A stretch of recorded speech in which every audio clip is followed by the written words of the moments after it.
Kasus ijazah palsu, Presiden ke-7 RI Joko Widodo ini kembali mangkir dalam sidang mediasi gugatan Citizen Lawsuit. Sementara itu kuasa hukum penggugat Andika Dian Prasetyo ancam akan geruduk Pengadilan Negeri Solo jika tak berani hadirkan Jokowi.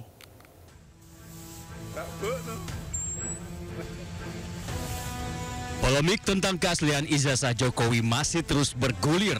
Terbaru, sidang mediasi gugatan Citizen Lawsuit yang digelar di Pengadilan Negeri Solo kembali tidak menghasilkan kesepakatan alias deadlock. Pada sidang ketiga ini, Jokowi, Rektor dan Wakil Rektor UGM selaku tergugat 1, 2, dan 3 kembali mangkir dari persidangan, yang artinya sidang mediator ini kembali gagal. Pihak mediator telah menyatakan bahwa mediasi deadlock, ya, oleh karena para pihak tidak sepakat menyelesaikan secara damai, terutama pihak tergugat 1 dan tergugat yang lain. Sementara itu, kuasa hukum penggugat Andika Dian Prasetyo mengancam jika persidangan tidak pernah berani memeriksa Jokowi, maka masyarakat Indonesia akan mendatangi Pengadilan Negeri Solo. Seandainya sidang ini nanti tidak berani memeriksa lagi dengan alasan PT UN lah dan lain sebagainya, maka masyarakat di Indonesia melalui siaran ini jangan salahkan apabila semuanya nanti akan datang ke sini untuk meminta pertanggungjawaban. Diketahui Jokowi dan 2 tergugat dari pihak UGM tidak pernah hadir dalam persidangan dan hanya diwakili kuasa hukum masing-masing. Dari Solo, Jawa Tengah, Septiantoro, iNews melaporkan. Pemirsa, Presiden ke-7 RI Joko Widodo menyebut tidak akan menempati rumah baru yang diberikan pemerintah yang berada di Karanganyar, Jawa Tengah. Ia menyatakan rumah yang hampir selesai dibangun itu akan difungsikan sebagai tempat pertemuan atau ruang publik.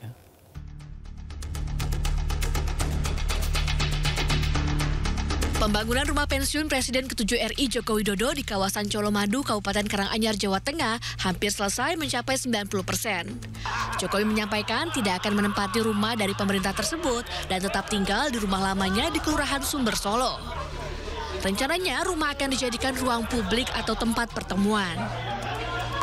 Rumah itu masih kewenangan di Kementerian Sekretariat Negara karena masih belum diserahkan pada saya dan saya melihat juga belum selesai. Kalau konsep sama desainnya, Bapak sendiri yang membeli atau dari arsitek? Dari arsitek, ya saya ditanya-tanya dong. Sampai sekarang sudah berapa persen, Pak, proses pembangunan? Nggak tahu, ditanyakan aja ke Kementerian Seknek. Cuma koreksi besar gimana Pak? Gimana? Pohon itu Pak? Konsepnya apakah Forest Indonesia? Ada konsep-konsep. Rumah pensiun Jokowi dibangun di atas lahan seluas 12.000 meter persegi di Jalan Adi Sucipto atau sekitar 13 menit dari Bandara Adi Sumarmo. Area rumah tidak bersebelahan langsung dengan permukiman warga, melainkan diapit 2 rumah makan dan dekat dengan Universitas Muhammadiyah Surakarta. Dari Solo, Jawa Tengah, Septiantoro, iNews melaporkan. Kita ke informasi berikutnya, pemirsa. Setelah dibacakan vonisnya, ada yang menarik di persidangan yang melibatkan selebriti Nikita Mirzani. Jadi Nikita Mirzani mencoba salaman tapi ditolak oleh hakim. Jadi ini adalah momennya Nikita Mirzani setelah dapat vonis 4 tahun penjara oleh majelis hakim, ia berdiri dan mencoba mengajak salaman, tapi ditolak hakim. Ya, tahu ditolak hakim, ya pun langsung pergi, meninggalkan hakim dan mendatangi kuasa hukumnya serta keluarganya ya. Ya, akhirnya Nikita Mirzani dan hakim tak jadi bersalaman dan agenda vonis pun usai, pemirsa. Sebelumnya, Majelis Hakim Pengadilan Negeri Jakarta Selatan menyatakan artis Nikita Mirzani terbukti bersalah dalam kasus dugaan pemerasan dan pencemaran nama baik terhadap dokter kecantikan Reza Gladys. Nikita divonis 4 tahun penjara dan denda 1 miliar rupiah. Oleh karena itu, dengan pidana penjara selama 4 tahun dan pidana denda sejumlah 1 miliar rupiah, dengan ketentuan apabila pidana denda tersebut tidak dibayar, diganti dengan pidana kurungan selama 3 bulan. Dalam sidang putusan di Pengadilan Negeri Jakarta Selatan, Nikita divonis 4 tahun penjara. Nikita terbukti melakukan pemerasan terhadap Reza Gladys. Usai mendengar vonis, Nikita Mirzani menyatakan akan melakukan banding. biasa aja, tapi emang gue punya feeling dari kemarin pasti pasal TPPU-nya hilang. Alhamdulillah hilang hari ini. Ya nggak tahu juga ya, Pak Hakim kemarin kan udah diperlihatkan secara gamblang di persidangan, ada saksi ahli, saksi-saksi yang didatengin juga, kan jelas duduk permasalahannya apa. Tapi ya sudahlah, itu kewenangan Bapak Hakim yang mulia, biarin aja. Ada banding? Kecewa, yang enggak juga sih, biasa aja sih. Kalau banding pasti ya.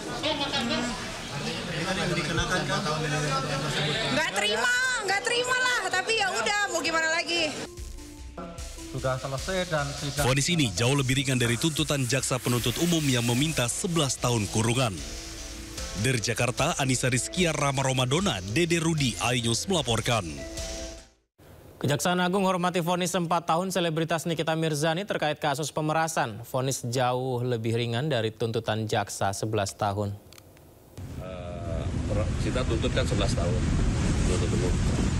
Ya, kita menghormati prinsipnya keputusan yang dikeluarkan oleh Majelis Pengadilan Negeri Jakarta Selatan, dan sampai saat ini penuntut umum akan masih mempunyai waktu, batas waktu akan menyatakan apakah nanti pikir-pikir atau upaya pun terserah nanti menerima atau tidak, nanti penuntut umum menyatakan pikir-pikir karena waktu batas waktu sesuai ketentuan 7 hari untuk menyatakan kalau itu banding atau tidak.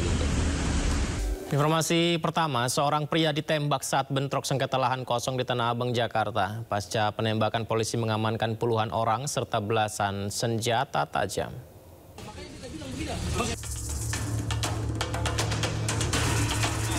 Seorang pria ditembak saat terjadi bentrok sengketa lahan kosong di kawasan Jalan Kiai Haji Mas Mansur, Karet Tengsin, Tanah Abang, Jakarta Pusat.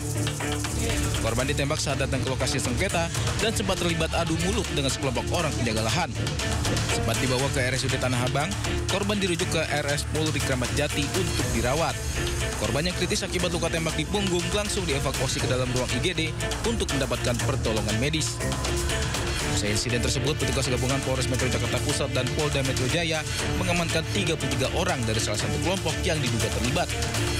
Hasilnya belasan jenis senjata tajam, sepucuk senapan angin dan beberapa alat pemukul ditemukan petugas. Dan keributan tadi pagi itu menimbulkan satu orang korban luka tembak di bagian punggung yang saat ini sedang dilakukan operasi di Rumah Sakit Polri. Nanti kita lihat apa proyektilnya. Kemudian tindak lanjutnya tadi pagi kami sudah mengamankan 7 orang dan saat ini diamankan lagi tadi sekitar 26 orang sehingga total sekitar 33 orang yang sudah kami amankan. Saat ini masih sebagai saksi dan menyita kurang lebih tadi sebanyak 17 senjata tajam, alat pukul, kemudian juga ada stick golf, ada juga senapan angin. Puluhan orang yang diamankan beserta barang bukti belasan senjata tajam dibawa ke Polres Metro Jakarta Pusat untuk menjalani pemeriksaan. Polisi juga masih selidiki identitas korban penembakan. Dari Jakarta, Rani Sanjaya, iNews melaporkan.